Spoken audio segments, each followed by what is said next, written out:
70th anniversary of the Porsche Club of America, and the Sim Racing Series 13 marks that occasion in 2025, and we're very pleased that it does. Very pleased to be along for it as well. We're winding down towards the end of our season now. This is the first of 4 races you're going to see over the course of the next 8 days at the Hungaroring, here live on RaceSpotTV. It's the penultimate round, Justin, and championships can be settled here at one of the most difficult circuits on our calendar this season. It should be an interesting night to see if these drivers are able to conquer the Hungaroring. This racetrack also tricky when it comes to being able to conquer it. But so far we've seen a lot of variety of different types of racetracks. We've seen the mixture of drafting circuits like Road America and Daytona that come to mind. We've seen more of the traditional, like we've seen with Canadian Tire Motorsport Park and Silverstone. But tonight, it's going to be a true separation for some of these drivers to really solidify. Can they get a championship locked down tonight here at the Hungaroring? And Bryce Rodriguez has got that chance to do that here tonight. Excuse me. If he leaves tonight with a 100-point lead or more, then subject to very strange things happening, which we might go through later, then he will be champion. Robbie Prescott is the only realistic driver who can challenge him, although the next 4 who have all got over 1,000 points still mathematically can. Kerry Brooks, Christopher Pius, Nicky Chan and Arthur Chan, they're all going to have a great fight for third, by the way. The 4 of them separated by just 20 points. Justin Sang is a few points further back with Chad Henson, Lundgrado and Joe Sinclair rounding out the standings. In the clean driver standings, Nicky Chan is leading the way, 5th place in the point standings, but best of those on the instance alongside Chad Henson in that clean driver standings. Henson 8th in the point standings. They are 4 incidents ahead of Bryce Rodriguez, who of course is coupling that incident, keeping the incidents low with scoring a lot of points. Christopher Pye is the same. Leif Peterson rounds out the top 5 there. This is the Hungaroring, just under 3 miles, over 4 kilometres. And I guess the key around this circuit is going to be about the overtaking. Monaco without the barriers, some call it, in Formula 1 circles. I wouldn't quite go that far in terms of difficulty for overtaking, but it's going to be turn 1 and turn 2, our real focus points, I'd imagine, here this afternoon. Yeah, turn 1 going to be a prime opportunity to make a lot of passes today with how deep you can set it along the braking here today. Turn 2, a decent area as well. It's going to be a tricky race, to say the very least, for these drivers here to see, can they keep it on the racetrack in particular, make sure they don't have any major off tracks, don't have any major issues, be able to drive from there on out to be able to power their way around this circuit. There are the track conditions, 23 degrees, quite early in the morning actually, and the time of year, of course, it is still spring, and even if it is heating up outside over Europe, I'm pleased to say that myself, but it is not quite that warm at 9 in the morning, just 23 degrees on the circuit. That's going to be a positive.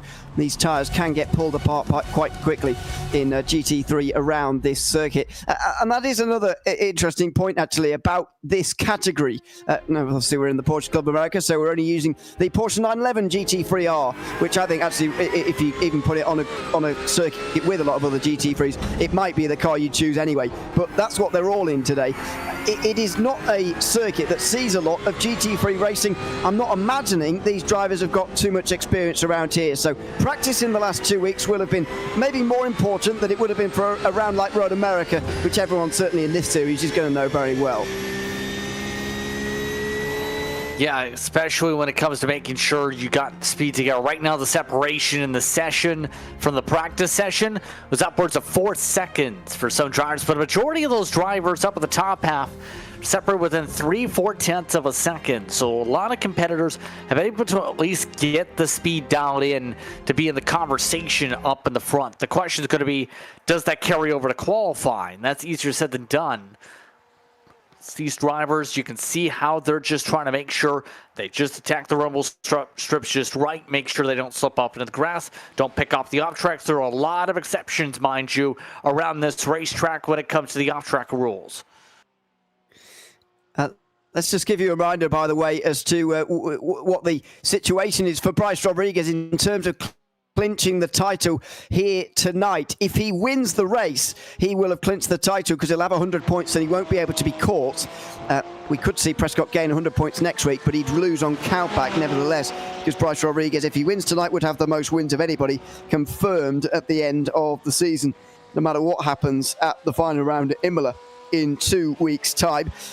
If Robbie Prescott wins, though, of course, we're guaranteed a final day decider in 2 weeks' time. Here are the final few corners for Jesse Lyon, where the mechanical grip of a GT3 car may well be a little bit more suited compared to the middle sector high-speed stuff, which GT3s are generally not quite as well designed for. Here is the final turn itself, and Jesse Lyon's blast up towards the line. It's a 1:44.0 for him, not as fast as Logan Grado or Justin Sang, who take the best lap times. In fact, they're all being beaten by each other. Wyatt Gooden goes up towards the front of the field with that time there, making his first appearance of the season, by the way, but not his first appearance in the Podcast of America on the sim racing side. He raced at Suzuka in the team racing series, not last weekend, but the one before, and put in a good performance there. He's put a good performance early on in this qualifying session as well. The time gaps, though, that you were speaking about in practice have certainly come to fruition in the early part of this qualifying session as well. How about that for Bryce Rodriguez, though? Just put up the quickest time out of anybody all throughout the sessions combined so far. 1:42.8. Qualifying trim is dialed in for Rodriguez. He definitely seems to be very much focused to be able to run up in front. You have some of the air drivers who are still looking to set their lap times. Right now you see with the 28 machine, just making sure you carry enough speed without slipping off the racetrack, get the braking marks just right. This particular area of the S is so easy to get a one, hit one of the orange sausage curbs you see to the left side of the curbing. For some of these drivers, that could cost you a lot of time if you attack this track wrong. He was one of the drivers in the 1:44 bracket in practice. This is the fast right hander at the end of the middle sector, turn 11 for Kevin Jokel, where you really need to be careful of going off track and invalidating your lap time. He's got the RaceSpot stickers on the side. He'll certainly be going quicker as a result, as he now enters the final sector of this lap. Kevin Jokel currently only 21st in the standings. He has been at every round so far. Unfortunately, he's yet to score a top 15 this season and finish in the top half of any race. But it's a difficult field to compete in, that's for sure, as Jokel now crosses the line. That'll be a decent time. Although the goalposts have moved actually a little bit compared to what I was seeing earlier, so it is only 28th for the moment. Times have got a little bit quicker. Bryce Rodriguez has been displaced by Wyatt Gooden. Bryce Rodriguez is still out there on the circuit, though. Don't forget, you're limited in terms of amount of laps, and Bryce Rodriguez immediately puts his nose back out in front in this session. Yeah, use the double apex to get the right corner exit, gain attempt on Wyatt Gooden. Good corner exit from the 24, but we're seeing him back on the racetrack. He has looked very good through his corner execution. Just a little bit of a slide that time by. He's just making sure he maintains the grip. But Rodriguez is truly attacking the racetrack. Arthur Chan attacking a lot of the curbing, just getting the car a little bit loose. He does. So he'll be impressed if he's kept it without the off-track there through turn 9. And now he's going through turn 11, not even shifting down for a bit of front-end purchase. He's got that car nicely balanced at the moment. The perfect balance, it seems, between just sliding the rears a little bit and also not too much so as to start losing time. You can't really afford to do too much of that in the race because your tyres will overheat even at these relatively lowly temperatures. We are seeing still just 23 degrees on the track at the moment. Chan is not going to go any quicker, though. He returns to pit lane. Justin Sang and Bryce Rodriguez are now going to be the last drivers really with a realistic chance, but probably only Rodriguez with a chance to go even quicker out front. This is Matthew Jokel, who's done a 44.8, and he's not impressed with that lap time either. It's not any quicker. Robbie Prescott moves up to 5th. That is a very, very timely improvement from him. As Thomas Briggs crosses the line, he'll stay 13th in the session. Bryce Rodriguez coming through the final corner now. Doesn't need to go any quicker, actually, but he could put this out of reach of absolutely everybody. If he goes quicker, he won't, but he will be on pole with Wyatt Gooden, 0.5 of a second right behind him. Stellar performance for Rodriguez in the qualifying session. A couple drivers still, at the very least, just trying to see if they get warm-ups together, like Jonathan Waltman here. But the air drivers like Ryan Curley and Nicky Chan, the air drivers not to set a third lap time in the session at the moment. It's been that type of a session where these drivers have worked pretty quickly and efficiently A lot of the drivers carried over what they showcased in practice on pace. But we've seen drivers like Rodriguez and Gooden definitely save their stuff to where it was time to show the cars to set the track position upwards by half a second plus those two over the rest of the pack as Chan puts up 1:43.5. That is going to be 6th for Nicky Chan. A good late lap time there to get himself to one position behind where he is in the championship, by the way, which is 5th place. Arthur Chan is up in 4th at the moment in this qualifying session, by the way. So that's where we are in qualifying. It looks like everybody's completed their lap times early, which doesn't happen very often. The top 30 separated by 2.3 seconds, which is quite a lot compared to the rest of the season. But we've also got Fernando Torres, at the back end of the field, 4.3 seconds behind. That is not a representative lap time, I wouldn't say, from him. So that is qualifying complete. Now, we are, of course, looking forward to a race in a few months' time, and that will be coming up very shortly. But coming up at the end of Series 13 is, on the May of 4th, is a little something else. Take a look at this, and we'll give you some information about an event, a team racing event that everybody can get involved in just a couple of months' time.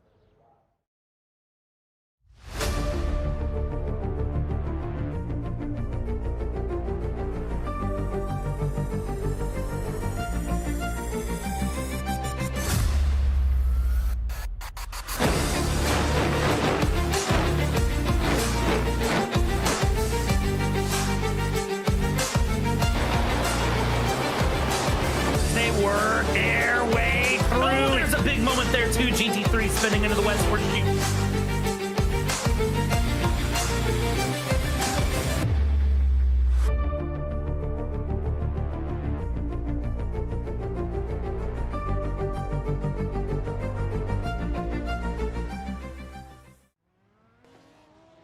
That's right, it's another team racing event coming up in the summer. It's not attached, by the way, to the team racing series, so if you're not involved in that, then don't worry, you can still get involved on the 4th of May 2025. It will be live just around lunchtime Eastern time for the 6 hours of Spa Operation Motorsport benefit event.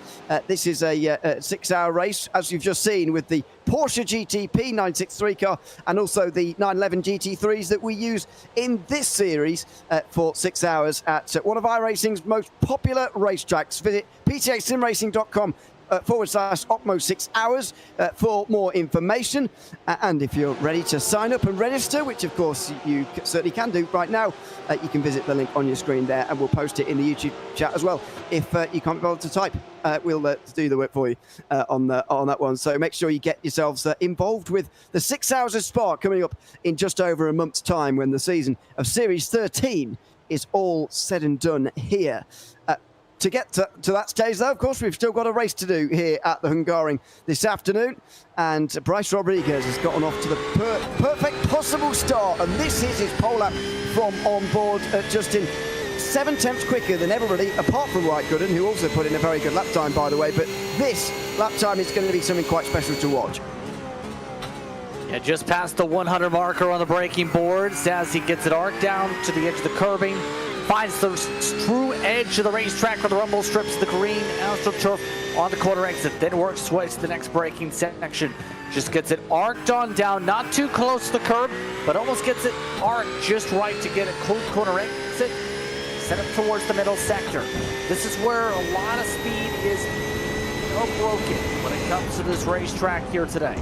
Quick foot to the left, get it quick to the left side curbs. Use the curbing as a mark to be able to arc it back to the left. Work it back to the right as you work your way now towards that section with the S's talked about earlier. It's going to be a lot of lost opportunity for speed. Uses a little bit of space to the left. Gets it arced in, perfected just right in the angle to the left. Then goes back left. Works its way back to the right as he went right now towards that turn 11 section coming up. What we talked about earlier with some of these drivers having some of the on tracks earlier in that section. Through this part of the racetrack, carries a lot of speed, just cradles the rumble strips. Very edge of where the on tracks are. Drivers have said you can gain time by getting on tracks, but obviously that invalidates the lap. In the final couple corners, you have to run for Rodriguez where he just waits, plants the gas, gets it stuck, got a little bit loose actually, but in this final corner, this little double apex gets it arced down, be able to get the arc, gets it ramped off, even with the push off, he's able to put up a good lap time by a 10th of a second to pole. And everyone behind him will start with Mike Gooden, who's right alongside, just half a tenth behind going into this race. Justin Sang with work to do, 7 tenths back alongside Alpha Chan, with Robbie Prescott looking to keep the championship alive tonight, alongside Nicky Chan, who's only 8 tenths behind as well. From third on back, it is very close actually. Kerry Brooks, Logan Grado and Thomas Ewing were the last drivers within the second of pole, along with Jesse Lyon actually, who's just inside the top 10. Christopher Cook and Chad Henson will share row 6. Matthew Siddle and Thomas Briggs are next, with Luke Peterson and Jonathan Waltman on row 8. Eric Sutton and Christopher Pies are on row 9. Pies probably a bit further down than he was hoping for tonight in that qualifying session.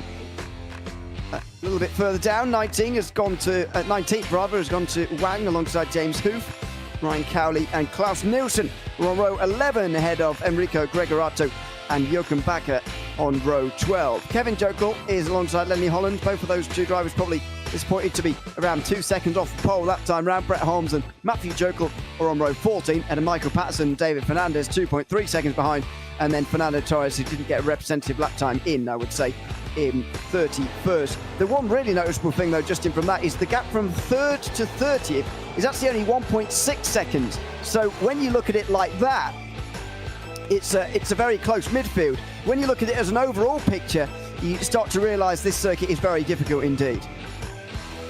Yeah, a lot of these drivers, from what you can tell based on the stopwatch, going to have some intense battles possibly in that midfield in particular. But I think in terms of this track, it's going to be down to, can you stay out of potential chaos early on? It may be a consistent point track to track, but this one may be very critical with how some of these drivers seem to be almost on top of each other when it comes to the pace differential here at the circuit tonight. It should be interesting to see what happens. The top two, I wouldn't be surprised if they broke away a bit. Everybody else is going to be very close. Absolutely. I think the front two getting away is a very likely prospect. Something else that's quite likely actually as well is that you get to the 24 incident points and a disqualification. That's what Alpha Chan's talking about in YouTube chat, by the way, here this evening, just before getting into the race, just in between qualifying and the warm-up session there. He was just typing that, not during qualifying.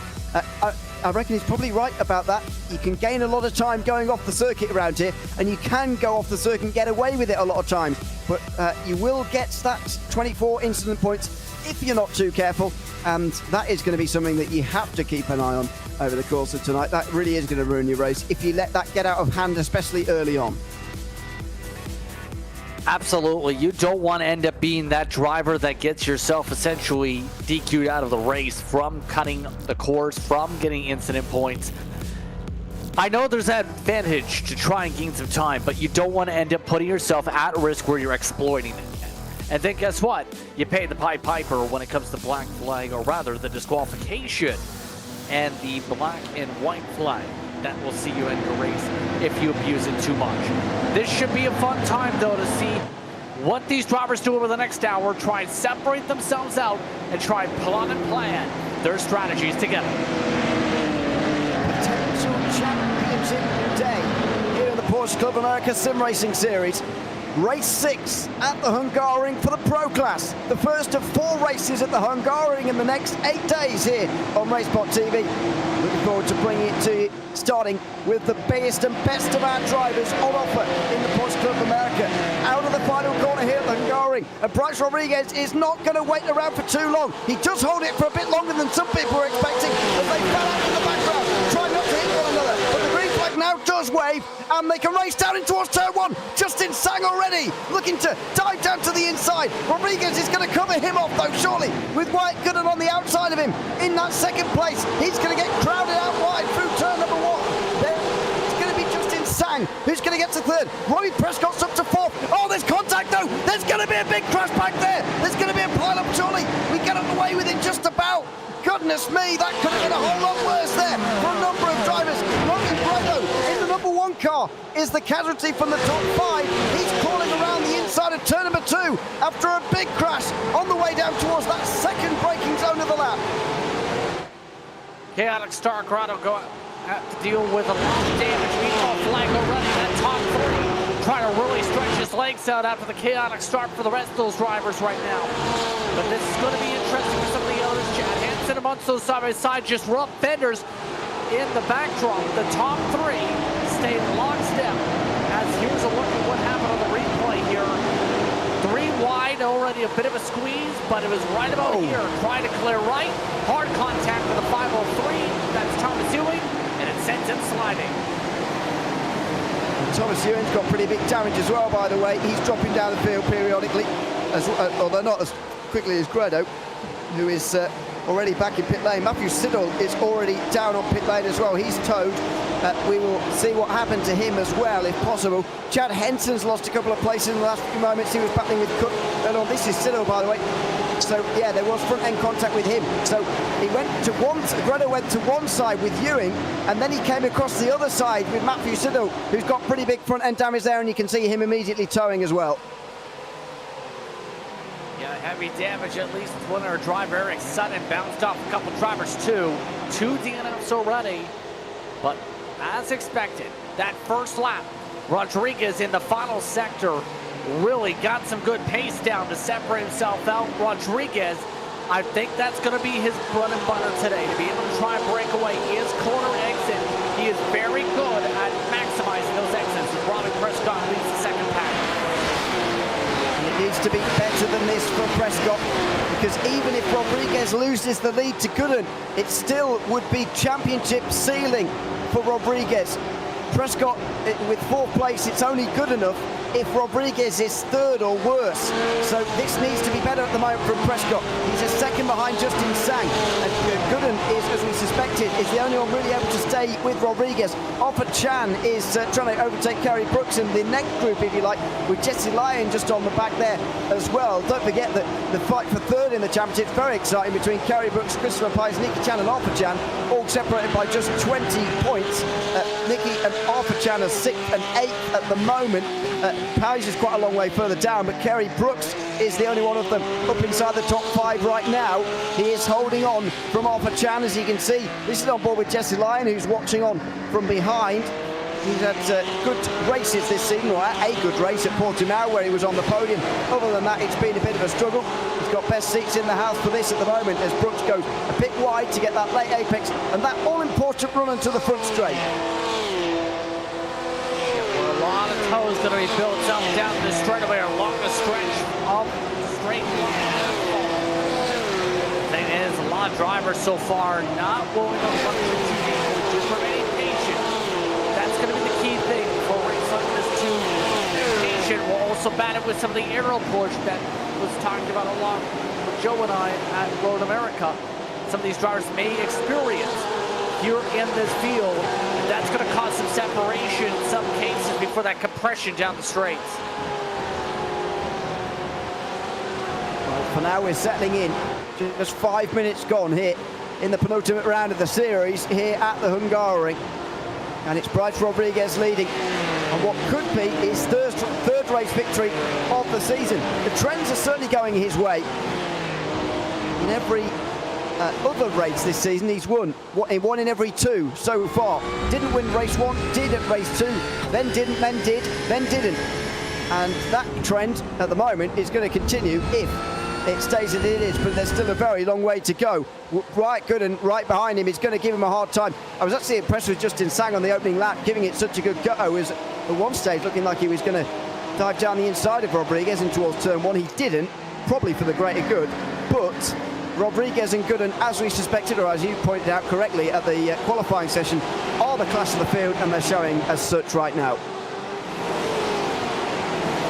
little difference of how the corners are being approached. Rodriguez doing it so much better than Gooden with that arc he's aimed up. A lot of the air drivers, like in this pack right now, keeping that final corner flat. And that's a little bit of a 10th of a second difference. A bit of a block now. Arthur Chan thinking Jesse Lyon's going to send it, and Lyon just says, I'm going to pass you high side then, very easily in the salt pack machine. It was slightly strangely easy, actually, for Lyon on the outside. Chan was, I suspect, very worried about braking too late and sailing straight into the side of number 115. Broke actually too early in the end and let that position go. Then Nicky Chan is next in line, but Thomas Briggs is hounding him quite a lot.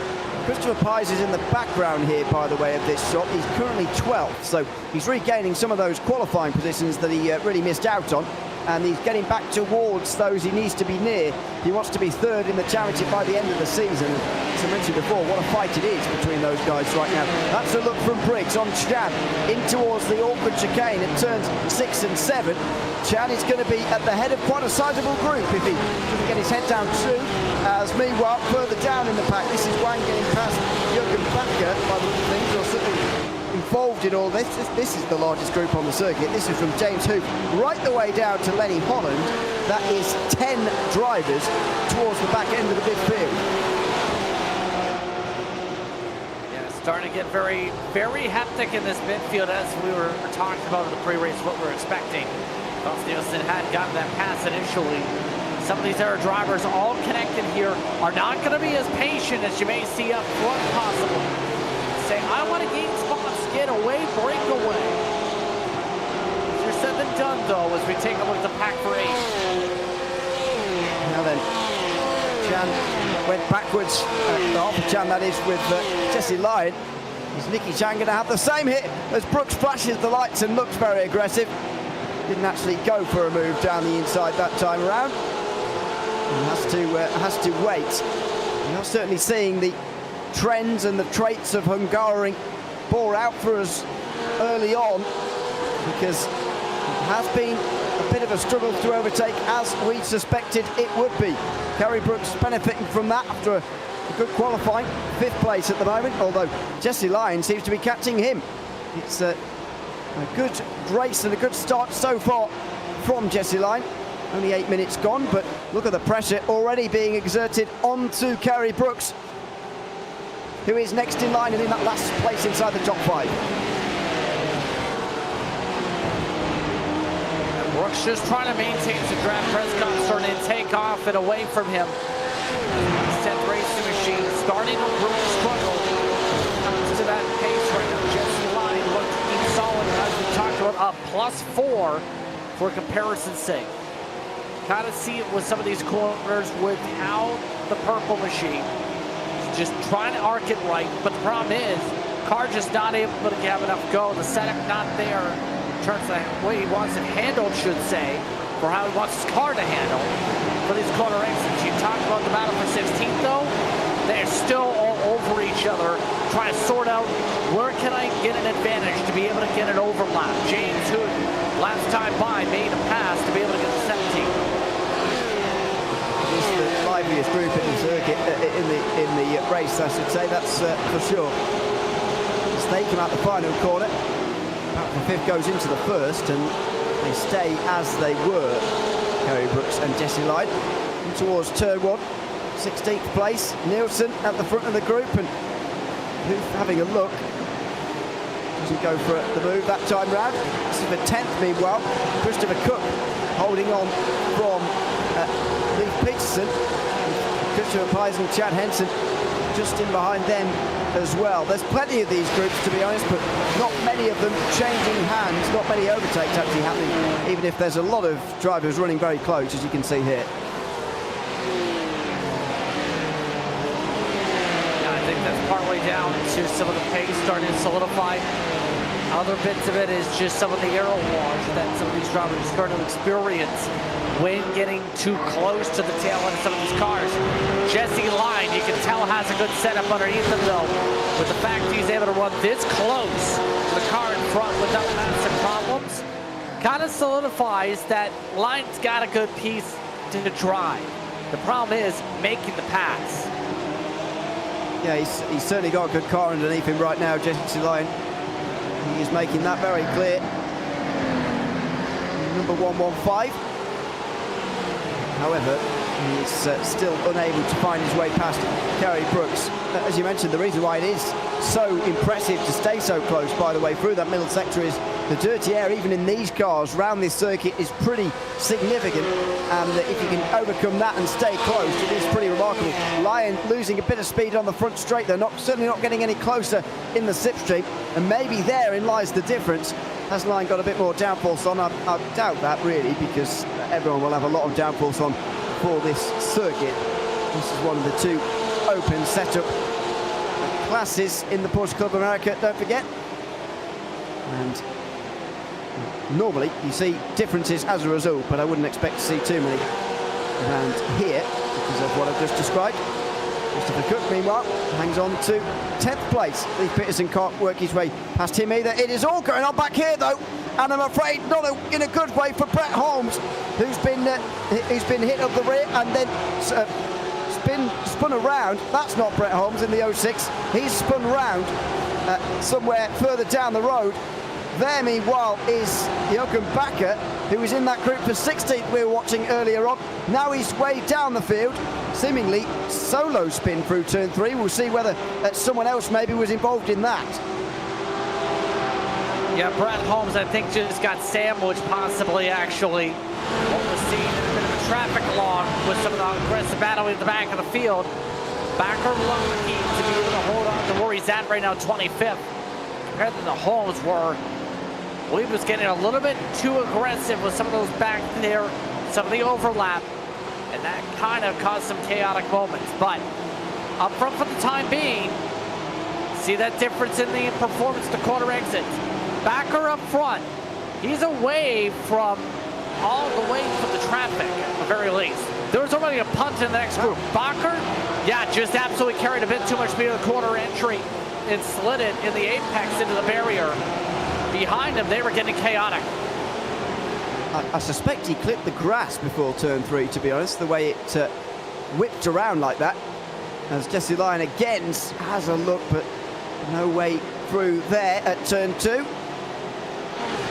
Decent overtaking chance. And turn 3, where it's absolutely flat out. Now it's going to be very difficult indeed to overtake. This is further back. Now, still a bit of a mystery what happened back here. I can tell you, by the way, a lot further down that Logan Grado and Matthew Tittle are both out of the race. That Fernando Torres has been in the pit lane for a very long time now.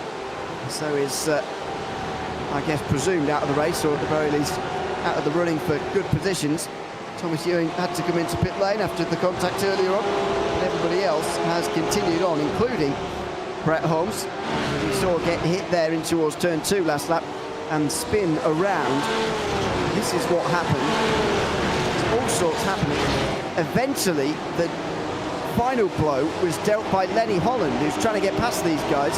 It did seem like Holmes was moving around a lot before the braking zone, in fairness to Holland, but even so, it's never a great look when you're the one behind shoving someone else into a spin. Get a bit of traffic jam.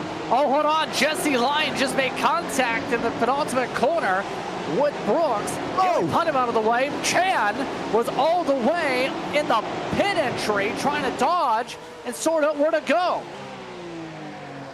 What on earth was going on there? Kerry Brooks is still 5th ahead of Jesse Lyon. Off Jan was, as you say, going into pit lane and then decided not to. There may be some repercussions for that as well. That's a better run, meanwhile, from Jesse Lyon. As we have a look, so this has got a bit of previous to it. But what Arthur Chan is doing here, I've got absolutely no idea, by the way.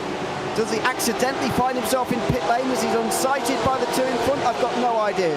That is one of the more puzzling things I've seen this season. Yeah, that was, I think, kind of about a reflex on. He was getting a bit chaotic. I was thinking, I almost wondered if he wondered if it was going to be an opportunity to pit. It's not in the window, though, so I kind of think it was just reflex of the chaos starting to build in front of him.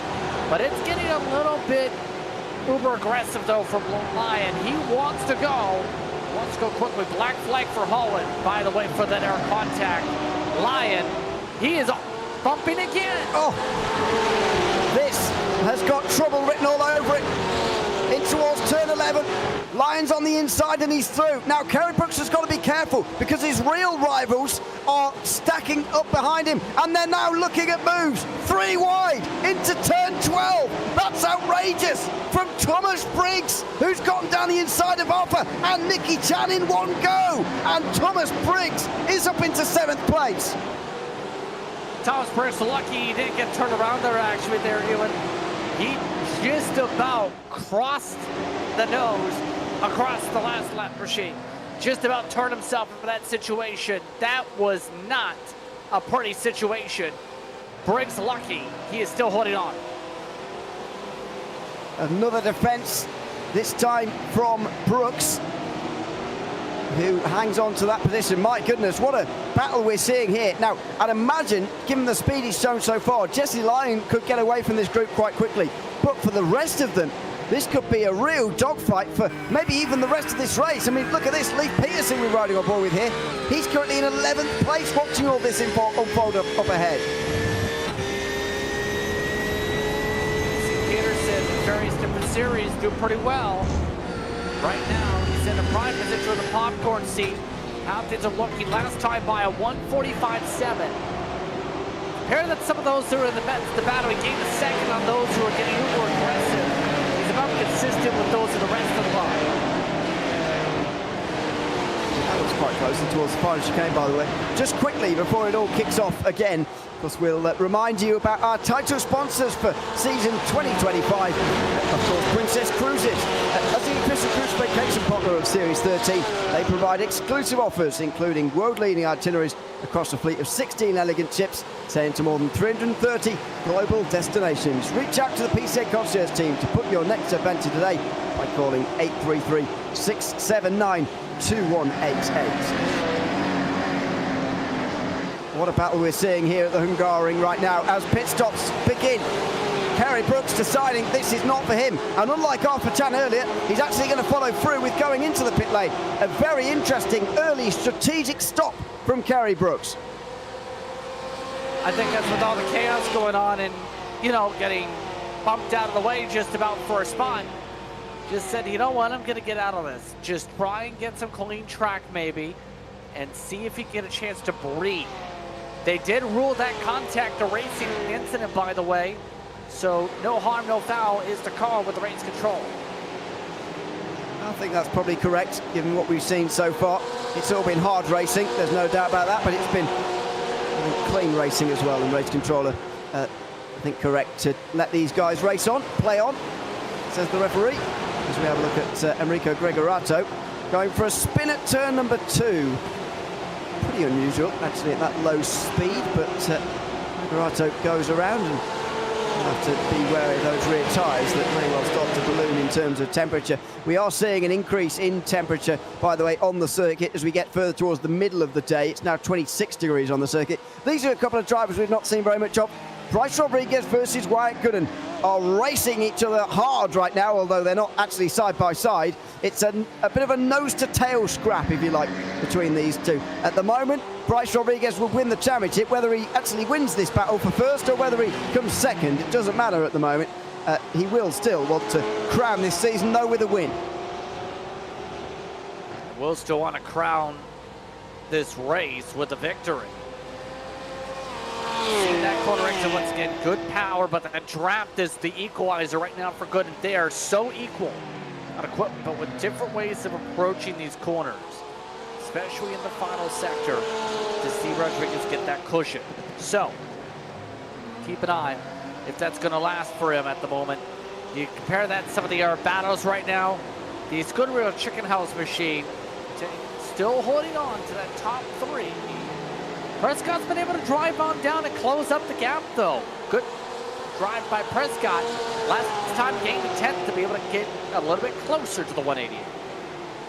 Exactly, and third place is really what Prescott needs here, because in that situation, he can hope that Wyatt Gooden overtakes Rodriguez, and if Rodriguez is second and Prescott is third, then they do take it to a final day decider, with Rodriguez then needing a top 5 to seal the title.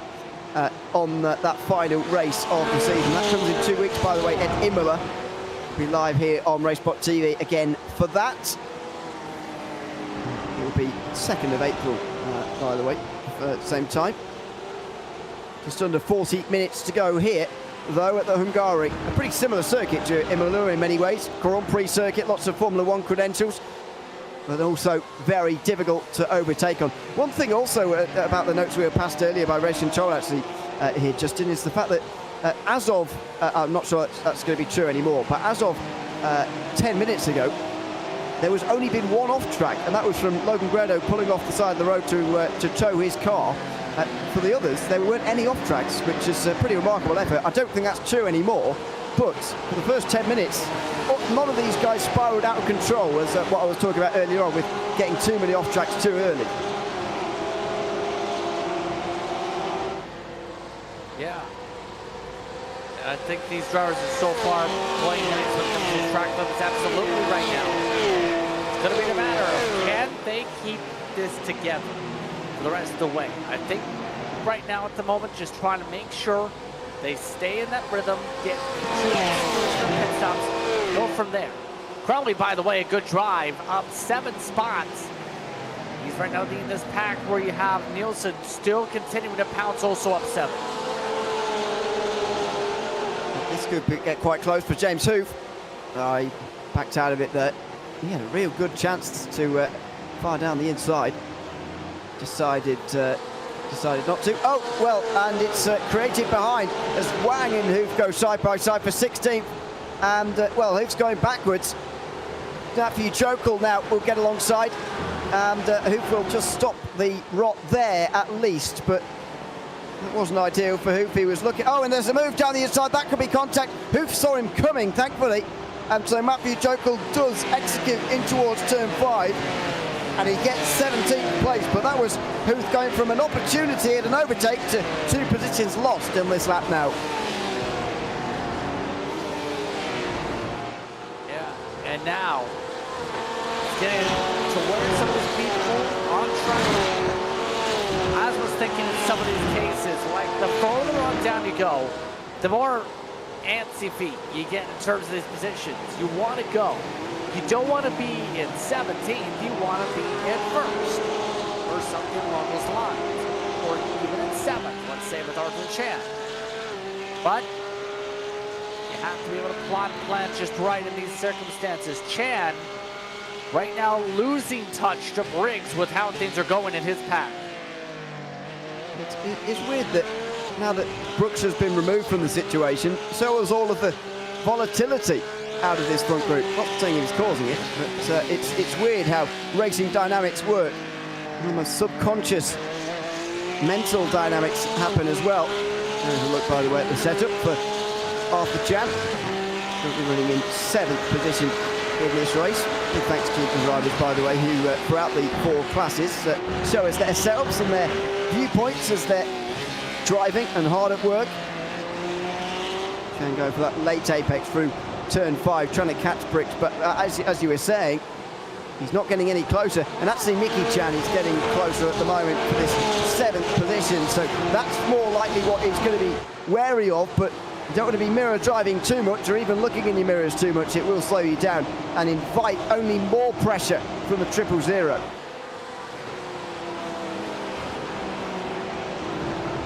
Yeah. Right now, Nicky Chan doing solid right now in this pack, we'll say. 145 flat, consistently running about that ballpark right now. When looking at the lap times, it's been around the 145s. Actually, it's picked up pace by a few tenths each lap, getting better and better and better. Oh, we have a pit stop, though, and that's going to be Jesse Lyon coming early. Yeah. Bizarre for a leader of the group to do that. Normally you try and do it to get out of traffic like what Brooks did, but Lyon was in all the clean air he could possibly hope for. Kerry Brooks, by the way, did 14.6 seconds in the box. That's a little bit longer than what Hoof did and what Brett Holmes did as well. So Kerry Brooks is going to be under pressure probably, and he's also in a lot of traffic. I'm not sure these early stops are going to work because the traffic is still very, very thick further down in the lower end of the midfield. they're not far enough ahead, really, of who they need to be ahead of. Now, Lyon only just 12.8 seconds in the box. That is a lot shorter than what Kerry Brooks has done. He's been running on lower fuel, so he's been going quicker, and he's not been in the same kind of traffic either. Jesse Lyon is going to be well in front of Brooks, and I'm afraid Kerry Brooks is going to struggle to even remain in the top 10 after all these stops. Yeah, it's going to be interesting where this all lays out with some of these drivers, absolutely. I'm surprised that we're seeing some of these early pit stops like we're seeing here with the way their things are going, but for comparison's sake, Brooks is still 49 seconds back marred in traffic. So even if you pit up front, you're going to have to deal with some of the traffic here, and that's going to potentially cost some of the people, unless they can make passes quickly. You have to be very considerate on this plan. The line is going to be not bad since he's in clean space for now. Yeah, for now, but it's not a big air pocket there. It's going to run out very quickly. Mike Patterson is the one just ahead. What you really need to do is end up in that gap between Jonathan Wortman and Ryan Cowley, which is the biggest gap in the field inside the top 20. It's 10 seconds wide, and if you could slot yourself in there, then that'd be great. The problem is Jonathan Wortman is effectively on the back of the group that Lyon and Brooks were in. So it's very difficult to slot yourself into the back end of the group you're already in when you're making a pit stop. The key might be for Rodriguez and Gooden, as far as they get as far away ahead, or far enough ahead rather, of Ryan Cowley, you might start to see them come in for an early stop. It would be a bit of a risk, but it might be the only way Wyatt Gooden can overhaul Bryce Rodriguez in this race. Meanwhile, this is Christopher Cook, promoted a couple of places as a result of the pit stops in the last few laps. Lee Peterson and Christopher Pye also now joining him inside the top 10. Cook is starting again to create the front of his own group like he was earlier. He was brought into this large group when Lyon and Brooks were fighting it out, and the rest of them, of course, were fighting it out. Now, Cook is just showing himself to be slightly slower than the rest of those in the top 8 right now.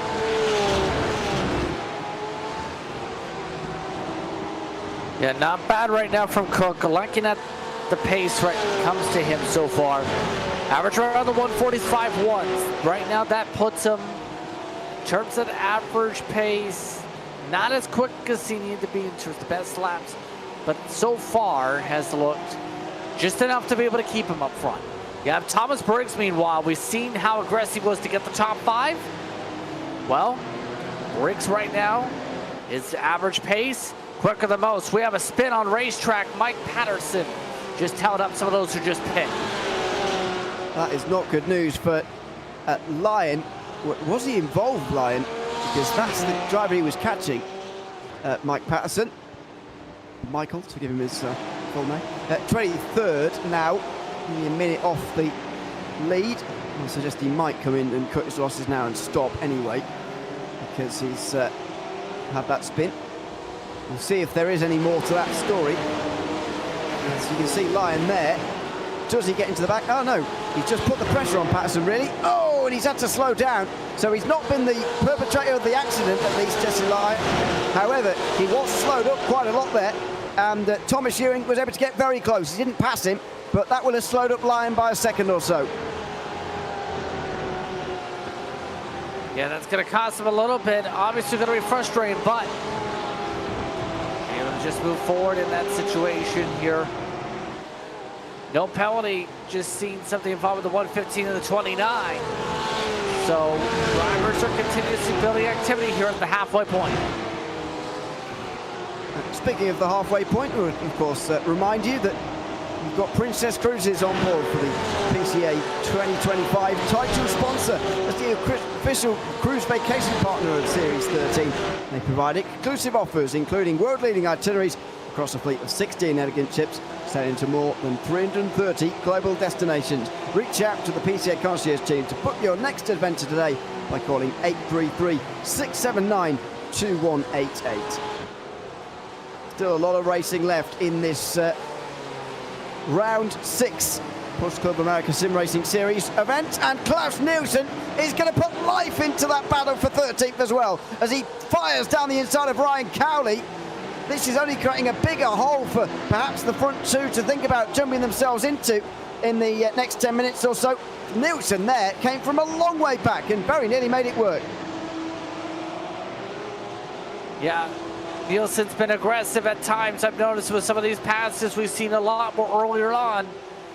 And now that he sees a prime chance to be able to leapfrog here, trying to do that now, has to play some aggressive defense though. That was a bit of a big move there, trying to cut to the inside. Here's a replay, by the way, of where it all started. Almost accidentally, Nielsen down the inside of Cowley there. It was Wang trying to get past Nielsen in towards turn one. Only a few corners later.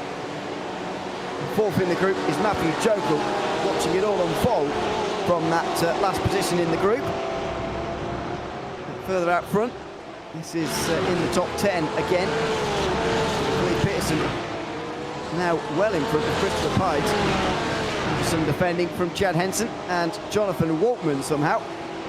Seems quite a lot of time in this. Doesn't seem to be Pies' favourite circuit, to be honest. Hungaroring. I'm not sure whether that's true or not. I haven't heard that from him, but he just seems to not quite be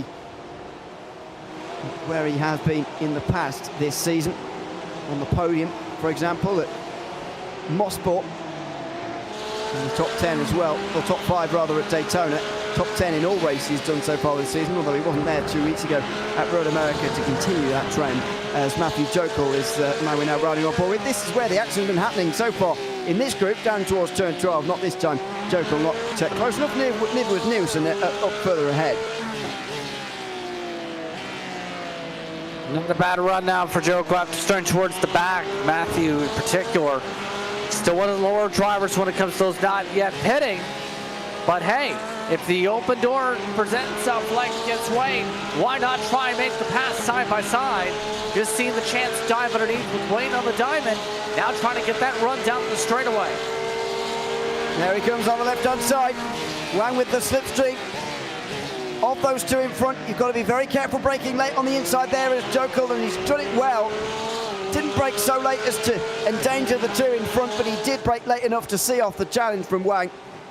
And that is Matthew Jokel up into 17th. 15th now in the field. As you'd say, a pretty low scoring run for those who haven't stopped yet, but they're making good progress compared to those who have stopped and are finding themselves in traffic, like Kerry Brooks did and still is in traffic right now, actually. Here comes Nielsen down the inside. That's contact, and he's actually shoved in the right way again there. Cowley forced back the right way, but Jokel gets through on both. They're still side by side here, Cowley and Nielsen. Again, Nielsen on the inside, and he does get through. Well, Ryan Cowley's not going to be very pleased about that. He will feel as if that was a bit of a push to pass. Yeah, that got a little bit aggressive there with some 3 wide too.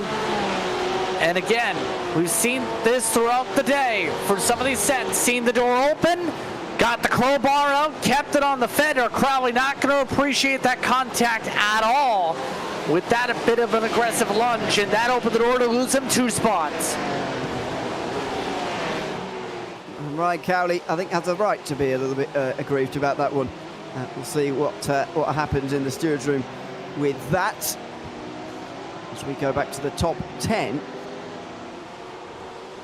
With Christopher Cook and Leif Peterson here. 2-car battle for 8th place.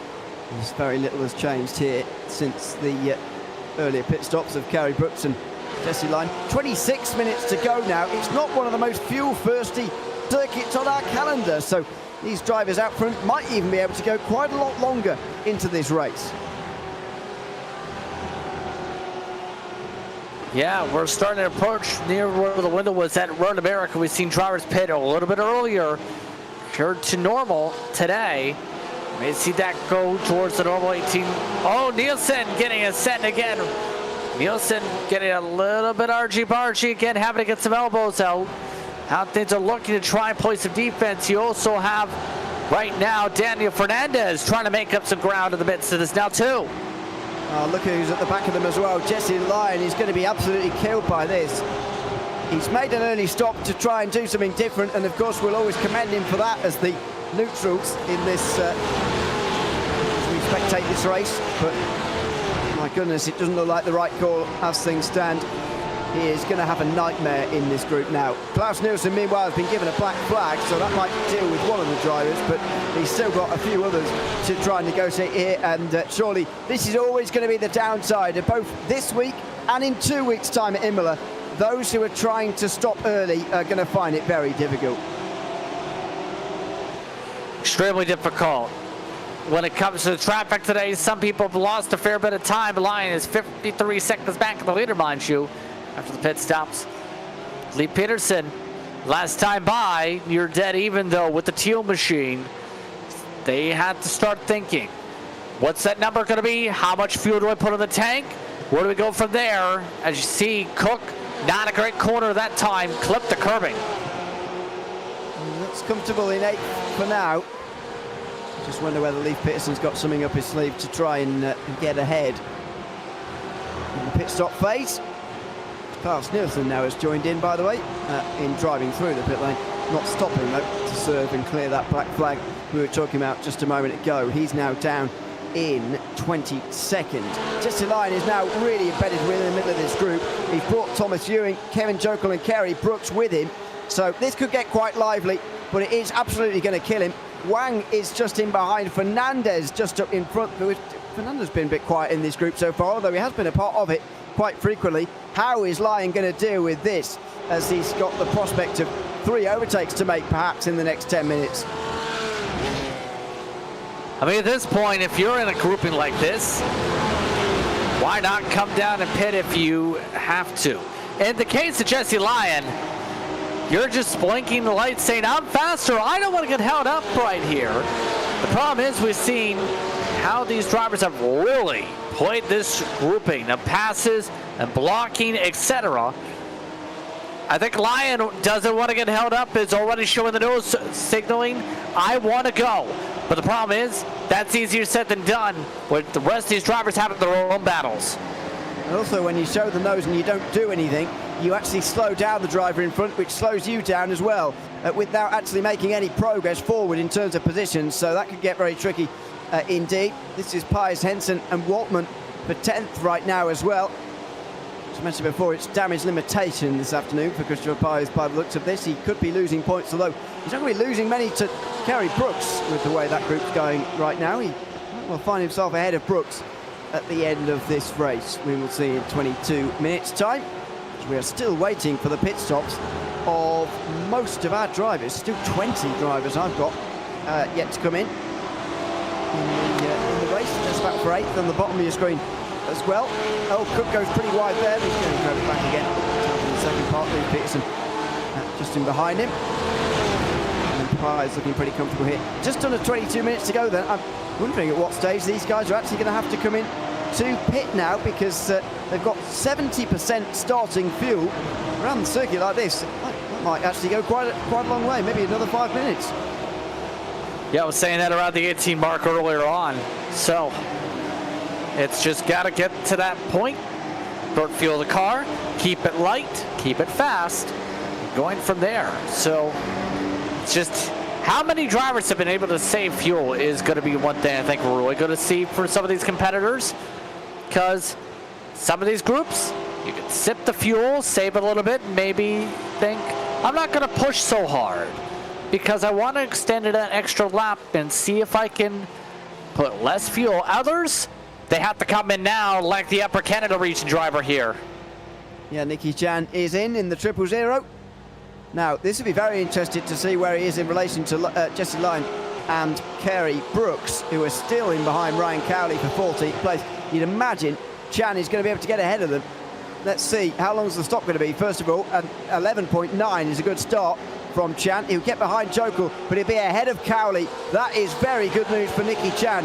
And, well, is he going to... Yeah, he is just about going to manage it. Very good news for those ahead of him as well. So Arthur Chan, Thomas Briggs, Robbie Prescott and Justin Sang look like they'll all be ahead of Jesse Lyon quite comfortably, actually. That'll put Lyon at best 8th out of this pit stop phase. Still looking decent even with the traffic hold up. The question is that got to hold up for the rest of the run here? Cook, meanwhile, even with all the mistakes building up, there's been no progress from Blake Peterson to close. Every time Peterson gets close with the mistakes, it starts to get tight with the arrow push. It just cannot chip away at the gap. It's almost like he's pushing the teal machine away more than anything else. And we also know Sector 2 not the place to pass, and that's worth Cook making a lot of those mistakes. Peterson just trying some different things right now, I think. See what sticks before he has to peel down to the lane and see what happens here. Meanwhile, 771 has not had a fun time in this corner, hasn't he? I think if Gregorato was in charge of designing this circuit, he may well get rid of this turn. To be honest, that's 2 spins now in the first 40 minutes. Now, one of the most important stops of the season happening on pit lane right now for Robbie Prescott. 13.7 is quite long in the box, but is he going to get ahead of Jokel? It looks like he is. He is going to be in clean air, which is a good thing. He's not going to catch up to these guys, which is also a good thing, because they're slowing each other down right now. Christopher Pies and Chad Henson fighting over what is 8th place. Now it will be outside of the top 10, I think, later on. Henson's going to get a very good run through turn 3 here, but surely turn 4 is not going to be an overtaking chance. He'll have to go on the outside if he does at all, and Pies will keep that position. So Chad Henson unable to find his way past. Pies still at the head of this group, as he has been for the first 42 minutes so far. Yeah, Henson seems to be in push mode. That's what we've seen Lee Peterson do up the road, where he's been saving the notice a lot harder. There's big differences right now with these groupings right now. Waltman just in the popcorn seat. Not much he can do except go along for the ride. And a lot to see. Is he going to pit this time by? We might see a huge flurry of activity in about a minute or two here with what it's looking like on the stopwatch. Henderson, a terrible corner exit there. It's not what he needed, really. He needs that sustained pressure. And he's not going to manage that from back there. Thought he was shaping to come in the pit lane there. No, he just takes a different line into the final corner. But you can take a lot of different lines through. It should be noted. No pit stops from the top 10 this time. We tear towards 3/4 of an hour complete, and still no pit stops here from the leaders. Jesse Lyon is now in the clear, by the way, as pit stops have been going on a bit further down. He is a second behind Nicky Chan, though. Kerry Brooks another 2 seconds behind, because he's still not finding his way past Fernandez. This, meanwhile, is Rodriguez versus Gooden.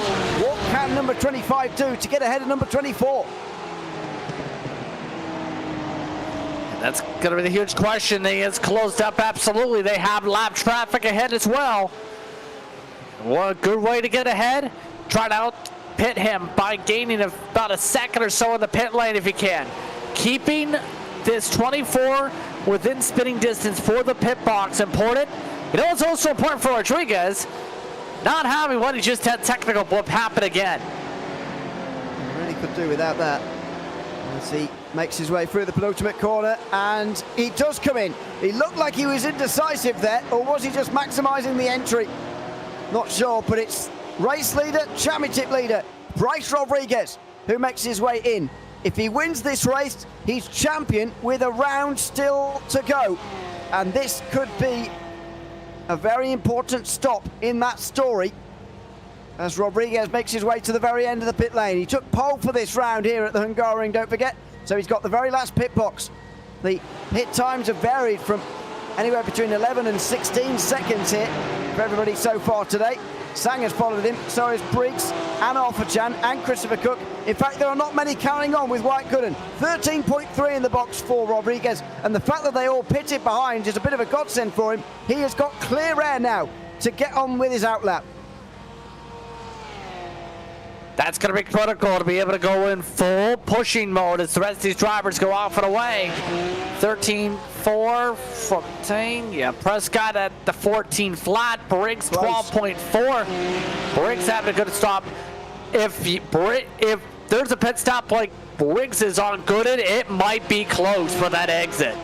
Yeah, it's going to be very close. It was close, by the way, between Prescott and Sang on exit. That was close between Henson and Waltman as well, as they made their way out pit lane. But Robbie Prescott is hounding Justin Sang for what could become a podium place at the end of the day, and he wasn't able to do it Those two will stay single file out the pit lane. They're fine, but this is Prescott needing to strike early on Justin Sang. He needs this podium place and then to hope that Rodriguez is jumped by Gooden, which is certainly on the cards here with the length of stop from Bryce Rodriguez. Robbie Prescott hits him in towards the chicane. There's contact. He surely can't benefit from that, can he? And he's going to, well, he is still going to look down the inside anyway. Sang has to cut off his nose through turn 8. That battle will rage on as Wyatt Gooden now has to come into pit lane in number 25. The pit stop for Rodriguez, 13.4 seconds. We've seen up to 2 seconds shorter than that. So can Wyatt Gooden take any more time out of this pit stop and get out ahead? There's the contact on replay for Prescott. The other championship story, the other part of that story is coming up right now. Wyatt Gooden, only 11.6 in the box. He's leaving out in front of Bryce Rodriguez, is he? In towards turn number 1. It's close. The gap is going to continue to tumble. And in towards turn 1. Wyatt Gooden has indeed pulled off the overcut here on Bryce Rodriguez. Go for that 1 lap longer. Less fuel on board. More clean air. And Wyatt Gooden has jumped the championship leader in the pit stop phase. That is absolutely huge, and I touched upon it if he had the stop like Briggs. That opened up the door. Rodriguez trying to get the crowbar out to get alongside. Has the toe. And now Rodriguez has, for the first time today, having to deal with dirty air. This is going to be a huge test for the car. And Rodriguez seems to have the pace to keep up wheel to wheel in it.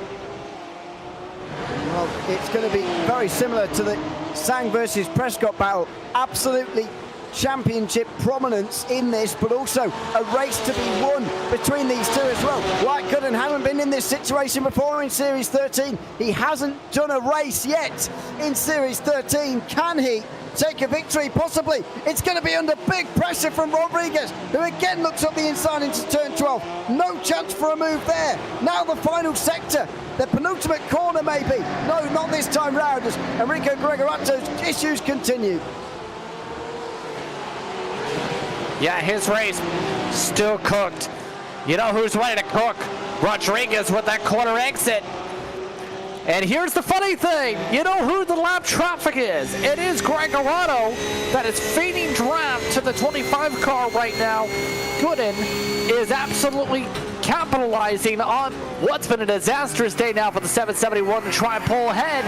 Not a good corner exit though. Here comes Rodriguez.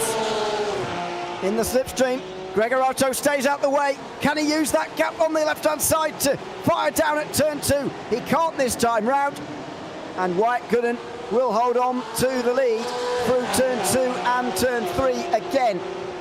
We will one more time before this race really kicks off again at the very front end of town.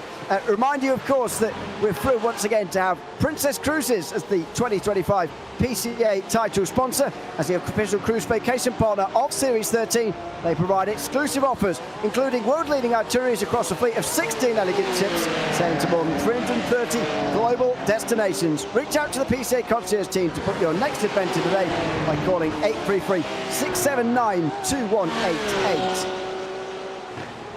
And with just 12 minutes to go, it's going to be breathless from here to the finish. Rodriguez has even been having a couple of looks down the inside on this lap. He's got a lot of time left to try and figure out a way through. And right now, the pressure might just be too much for Wyatt Gooden. Again, he has another look. Again, Gooden manages to hold on. Great corner exit though. Rodriguez getting sawed off by Gooden continuously on these blocks. And that's the thing. Remember, Rodriguez's big advantage throughout this race, the corner exit. Looks like he's trying something different. He's rarely used that wider arc to build the ramp. Don't know if that's going to be enough to be able to close up the distance here. He's going to have to possibly go deep on the brakes if he wants a true send from this spot.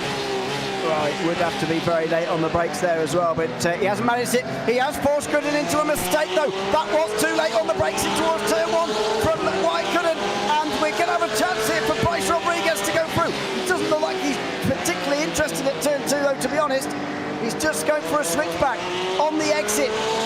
Wyatt Gooden has let off the hook there that time round really, because Rodriguez had his best chance yet. Now he's gaining again towards turn 4. He's not going to be able to get through because of racetrack. So Gooden under big pressure and making mistakes now as well. There's another look from turn 5. Gooden looks in his mirrors, pulls it over to defend, but Rodriguez has got a better run again. In towards turn 6. No move there either. Yeah, that's not the place to make the move, I think, here in this part of the racetrack.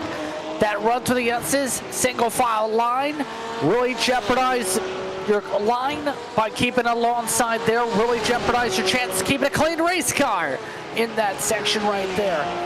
So Rodriguez has just continued to apply the pressure. Now he's burning up the incident points too to make some of these runs to keep up. He really wants this. You save them up if you like to use them late on. And Rodriguez will have used one there, running out wide through turn 11.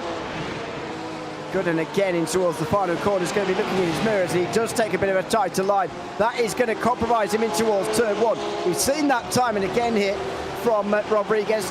The better run out the final corner for that slipstream. He's actually a bit further behind this time than he has been on some others, but he is certainly in the region. Just less than 9 minutes to go, and again no chance this time. Gooden broke too late for turn 1 last lap. He looks like he's nailed it this time round, although it's still a better run for Rodriguez. Look how close he is out of turn number 1. There may be another chance here. He has seemed reluctant so far to go for it at turn 2, and Gooden again slides across his nose and holds on to the lead. Still no run to build it up enough. He's close, but he almost needs to be an extra couple of inches closer, I think, to really confidently go alongside and force a run. Every single lap, he's gotten a great exit here. This is one of his best corners. Problem is, it's not a passing section, and now they're going to start reaching more traffic soon. That's going to feed more traffic to the 25 and play a bit more of a factor here over the course of these next 8 minutes or so. By the way, black flag, unsafe overtake incident. Chris Cook just got one. Ouch. It's the end of a top 10 run for Chris Cook, unfortunately. It's going to be a top 10 for Christopher Pies in that case. Gary Brooks is going to gain a place as well as quite good in Bryce Rodriguez. Oh, hello. Chris Cook is involved in quite the battle as well here with Brooks and Pies in towards turn 5. And, well, they'll be single file into the middle sector, but Cook is going to be under a lot of pressure, that is for sure. Justin Sang, by the way, has seen off Robbie Prescott, and so Prescott's sort of hoping that Rodriguez almost goes off and finishes third somehow. He's from 4th place, keeping the championship alive is going to be very, very difficult, I seem to think. Over the line for the leaders, and Wyatt Gooden and Bryce Rodriguez again are pretty close, but Gooden is a bit further in front this time round. Rodriguez always gets good runs off turn 1 though, and again he's seeing that here. There's the look down the inside, but there's no conviction at the moment for Bryce Rodriguez to actually go through. Yeah, he doesn't want to jeopardize it. And correct me if I'm wrong, you said earlier, 2nd place can get the job done with Prescott with where he's running. I think he's got to know that situation where you want to win, obviously, Ewan. You absolutely want to win. Get yourself a 3rd win. Just about get yourself about half the season victories. But do you want to risk yourself getting the championship with a send that wrecks the race car? It's a good point, and that may be the reason. But don't forget, in this series there's a drop score, which means that while it's 350 points for a win, it is not 350 points that you can lose on one day. Effectively, it's your drop score taken away from the winning score that is the amount of points you can lose in one day. At the moment, Rodriguez can only lose 100 points a race, and his championship lead as they run is 110. That is unassailable, even if he doesn't appear at Imola in 2 weeks' time. But he may want to seal this. I'm in 2 minds, really, about whether he wants to seal this with a win or whether he just wants to get it done. Because, as you say, this would be enough for Rodriguez. However, sometimes I look at him and I think maybe he does want to go through and try and win this race. As Thomas Ewing, by the way, goes off at the PCA. He's had a bit of a difficult afternoon, unfortunately. As Rodriguez again looks, he doesn't brake late enough, but he gets into the head of Gooden, and he is so good off of turn 1, Bryce Rodriguez. He's going to have another chance this time out. That's Lee Peterson being hit by Christopher Cook. That's why there's a penalty for Cook. Again, Rodriguez stays behind. Maybe you are correct in that Rodriguez is happy to sit there for the moment while this is a championship ceiling position. Yeah. Peterson on that replay was trying to arc down a little bit, but Cook was setting it a fair bit aggressive to the left side of the racetrack. Less than 5 minutes to go on this night, though. I am still thinking Rodriguez, you absolutely would want to get a win. And don't get me wrong. The problem is going to be doing it the right way. Getting the pass done right, no contact, no argy-barginess, no mistakes. And the tough thing is they are so even on pace. Well, my apologies there. I was about to say, it's almost like a spray of trying to keep yourself clean in this race. Making sure you don't spray yourself off the racetrack trying to move forward. At this point, Rodriguez, he's tried everything to build up the run. The problem is, it's just not coming where he needs it in turn one. It's very close, by the way, as to whether this is going to be 2 or 3 laps to go. It looks like it's going to be 3, and that's not good news for Wyatt Gooden. The pressure is only going to increase as this race continues on. Yeah, so 3 to go as they cross the line. If Rodriguez really does only want to finish second, why is he having these pokes down the inside every now and again? I'm not sure. Again, he does it in towards turn 1. Again, his running off turn 1 is superior. Not really sure how. But then, same story into turn 2. He's really not interested in overtaking. I think there are some corners where he is willing to maybe make a pass, but turn 2 is certainly not one of them, because even if he is very close to making, or at least what everyone else would consider him to be close enough to be having a chance at making an overtake, he's not going for it. Whereas at turn 1, he does seem to be willing to poke down the inside. And out of here as well, he's very quick.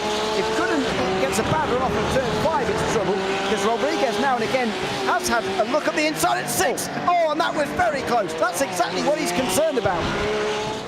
That might have tossed it right there, actually. Rodriguez, that was a little bit deep on the brake.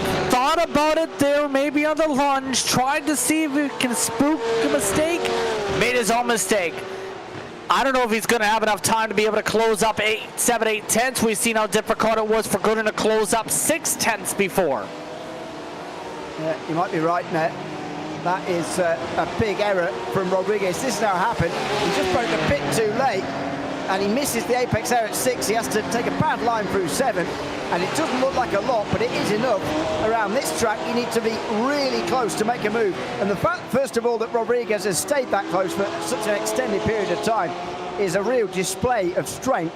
But it also is a showing to everybody else as to just how difficult it is to stay there, and now to himself, because he's 6 tenths behind. 2 laps to go. The white flag is not waving, and maybe that is going to help Rodriguez. Maybe this time, next lap, he'll be back to where he was before, but it's going to take some effort. It's going to take his cornering ability. I don't think the draft's going to be enough right here to close up, because that time by, the draft didn't hit until the final third of the straightaway to start swinging the interval. Rodriguez is good when he's got some clean air a little bit on the nose to rotate in for corner. He's going to have to push the best he's ever pushed on this racetrack, and that's not going to be easy now, as he's trying to find some clean space to be able to get some good corner arcs. He's almost back to where he was now. This time next lap, will there be a go? Because Robbie Prescott is not in a good position for this championship. He now needs Rodriguez to be third. Second is enough for Bryce Rodriguez as things stand. He would gain 14 points to his 70-point championship lead currently. And all of the rounds where Prescott has failed to gain substantially over Rodriguez will start to play through his mind. In fact, the only time where he has gained on the night was at Daytona, where he beat him. They finished first and second at Daytona. It's the only time where he realistically gained points. Even 2 weeks ago at Road America, Rodriguez had 320 points added to his score when Prescott only finished second himself anyway. So it's been difficult for Prescott to get anywhere, and now it is last hope for him really, as the white flag waves. One more lap to go here at the Hungaroring, and Bryce Rodriguez has got one more lap to try and find a way through for a famous victory that would seal him a championship as well. Although Wyatt couldn't have one of his best runs out of turn 1 yet, and Rodriguez is too far behind. He won't dive at turn 2, and another opportunity passes him by. Decent arc though for Rodriguez to be able to get the diamond down. He's got him back to where he was before. He is running out of time though. There's not too many, I don't know if there's too many chances to make this poke without getting physical. We've seen he's been close in the S's. Does he try it here for this section? He was close at turn 6 last time. He very nearly ran into, but Wyatt couldn't. Last time he was this close. Again, super close through the chicane. Now the middle sector. This is where it gets difficult. You can fire down the inside there at turn 9. Doesn't want to do it. You can understand with the title on the line. Another good exit out of turn 10. And watch for them running across the off-track down here, by the way. Watch for this through the right-hander. If they've got them to spare, they might as well use them. And they're going to use all the road. Here comes Rodriguez. One final chance to seal it with a win. He doesn't try it. He knows what's at stake here. He knows there's something bigger at stake. But Wyatt couldn't. It's going to be a famous opening victory in Series 13. For Rodriguez, it's going to be a championship as long as he can hold on through this final corner. Wyatt couldn't hangs on from Bryce Rodriguez in a great defensive drive at the Hungaroring, but it's Bryce Rodriguez who wins the Pro Clash in the Porsche Club of America Sim Racing Series 13. Bryce Rodriguez with second place is going to do enough as long as Prescott doesn't finish third. It's not confirmed just yet. Justin Sang is still yet to cross the line in that podium position. It looks like it is going to be Rodriguez's championship though, as Prescott comes out the final corner. It's only fourth. He will trail by 110 going into Imola, and Bryce Rodriguez is champion in Series 13. Well driven throughout this race by the top two, all run. Well driven by Rodriguez. In terms of this battle, he had a rocket tonight along with Gooden. That's exactly what he needed if he wanted to secure this championship tonight. Well done by Car 24.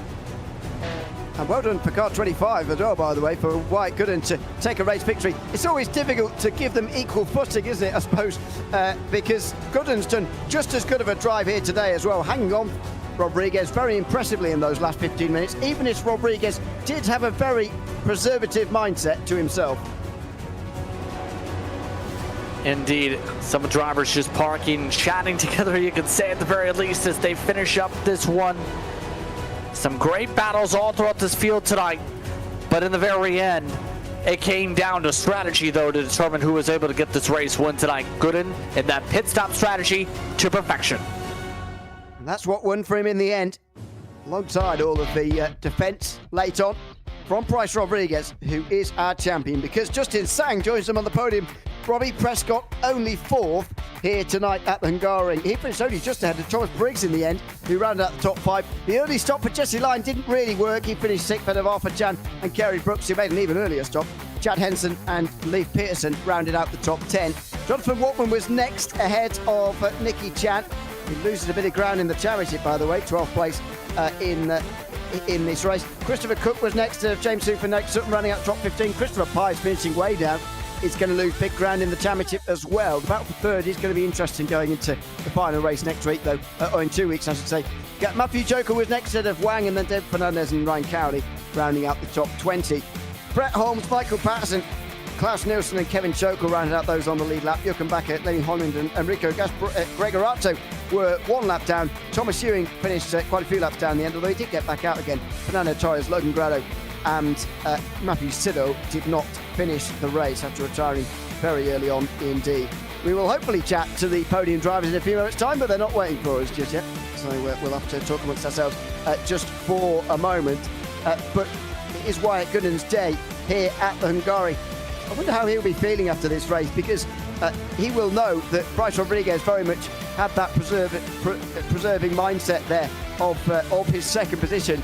So he wasn't really going for the lead in the way that you might see from Rodriguez, but you know, he's got to give himself credit. As you said a couple of moments ago, that pit strategy did win him the race. absolutely one good in the race. That shorter distance in pit road in terms of pit stop delta, and as well, much better in the pit lane in general. Just that huge difference, and that's why it's so important to be able to save the fuel, to be able to plot and plan. Rodriguez, lean like he was, you can't save as much compared to Gooden, where you're able to tow and follow the draft and plot and plan it right. I think Gooden knew the speed was there, where they were so even on raw pace that it had to come down to the pit stop if he wanted to try anything. Well, let's, while we're waiting for our champion and our race winner tonight to join us, let's chat to Justin Sang, who finished in third place here today. Justin, welcome in. Congratulations on third place tonight. Tell us a little bit about how you found the race. You just about got ahead of Robbie Prescott after the pit stop phase, kept ahead, and then you extended that advantage. How did you feel out there tonight? It was tough. This track is hard, just killing the left front the whole time. I mean, I was struggling to stay in front of Robbie. I think I just came out ahead, and we have a little contact. I think he got some front end damage, but it was a good battle. It's your third podium of the season now. How have you found the season generally, with one race win to your name, and now this is your third place of the season? Yeah, it's a lot up and down. I either finish on the podium or not, basically not finish, but it's still fun. Absolutely. Well, fun to have you out here again tonight at the Hungaroring. Congratulations on third place. I'll say, Justin, and thanks for chatting to us as well. All right, thank you. Thanks very much. Justin Sang there in third here tonight at the Hungaroring. Bryce Rodriguez is now waiting for us, and we can chat to him now. Congratulations, Bryce, on second place in this race, but more importantly, according to our maths, you are champion of the series with still a round to go. 110 points, your championship lead over Robbie Prescott, who finished fourth tonight. Just how much of a factor was the championship in your mind in those late moments there as White Gooden was defending from you in that race lead? To be completely honest, the championship actually wasn't in my mind. I kind of had a feeling that I could win it in this race, but really wasn't looking at that at all. I was just trying to do the best that I could. In this race, it was a fun battle throughout the whole race, just missed out barely at the end, but it's of course great to be champion, but we still have one more round to go. So happy to finish in P2, but still looking forward to the next race. It's interesting you say that, because the way we were looking at that drive from you did look like it was a very much a championship drive, that you were thinking about that a lot. What were you feeling in terms of trying to overtake White at the end there? Were you really struggling to even get alongside at any point? Because we, I guess, presumed in some sense that you couldn't get alongside because you didn't really want to risk the car in any sense, but maybe you found it difficult to even get alongside. Just tell us about how that battle was. It was a bit of both. I think I was getting some flashbacks from last round at Road America, where me and Jesse had our crash. So yeah, it was a balance of trying to get side by side, but I wasn't going to take any massive risks. Of course, you know, I don't want to throw away the P2, but it was for sure a tough battle.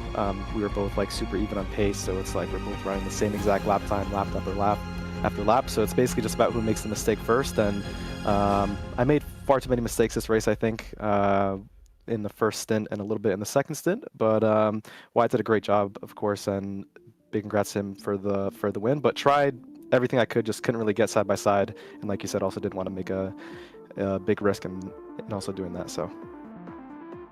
Well, congratulations on the title here tonight, one round early, and thanks very much for coming to chat to us after the race as well. Yep, thank you, yes, appreciate it. Thanks very much, Bryce Rodriguez, their second place here tonight in the penultimate round of the championship, and White Gooden, of course, who can now join us as well. Race winner tonight for the first time this season. Congratulations, White, on the win. Just tell us about those closing laps as you were defending for Bryce Rodriguez for the win. Hello, Wyatt, can you hear us? Well, I'm going to guess the answer to that is no, or at least we can't hear him, which is unfortunate for this time round. So unfortunately, it looks like we're going to have to save that for another day, because it doesn't appear that we can get that technically sorted with White Gooden tonight. Well, Justin, it was a fun night of racing here at the Hungaroring. 2 weeks' time, we'll be racing again at Imola in what's going to be a bit of a dead rubber in the end, but last day of school feelings for, I think, everybody, and there will be plenty of battles to be had as a result. Yeah, good, fun racetrack, I think, to close out the campaign with lots of passing opportunities, but also very technical at portions of it. It should be a good time for these drivers to be able to solidify some of their positions in the standings and see if they can finish out strong in Italy.